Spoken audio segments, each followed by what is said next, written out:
Good morning বন্ধুরা, কেমন আছো তোমরা সবাই? এই দেখো বন্ধুরা, আমরা কোথায় যাচ্ছি? হ্যাঁ, বিশেষ কোথাও নয়, বাবুকে নিয়ে চুল কাটাতে যাচ্ছি। তো ভাবলাম এখান থেকে আজকের ব্লগটা স্টার্ট করা যাক। এই দেখো কীরকম শান্তশিষ্ট ছেলের মতো বসে রয়েছে। আর কিন্তু এ এতটাও শান্তশিষ্ট নয় বন্ধুরা, প্রচণ্ড প্রচণ্ড ছটফটে।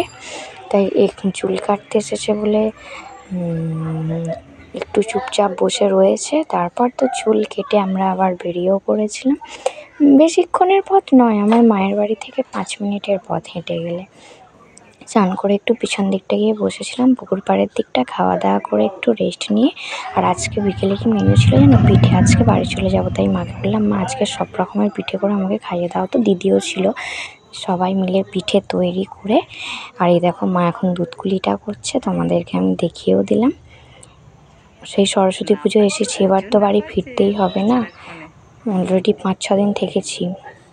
তো আমাদের পিঠে সমস্ত রেডি, তোমাদেরকে আমি দেখিয়েও দিলাম বন্ধুরা। মাকে বললাম অনেক দিন তোমার হাতের পিঠে খাইনি, তাই পিঠে করে ফেলো, আজকে আমি বাড়ি চলে যাব। দিদিও বললো। তারপর পিঠে মা দুধকুলিটা রেডিও হয়ে গিয়েছিলো, আমিও নিয়েছিলাম, আমি নিয়ে খেতেও বসে পড়েছি, তোমাদেরকে দেখিয়ে দিলাম। তো চলো আজকে এই অবধি, টাটা বন্ধুরা। ভালো লাগলে ভিডিওটা লাইক কমেন্ট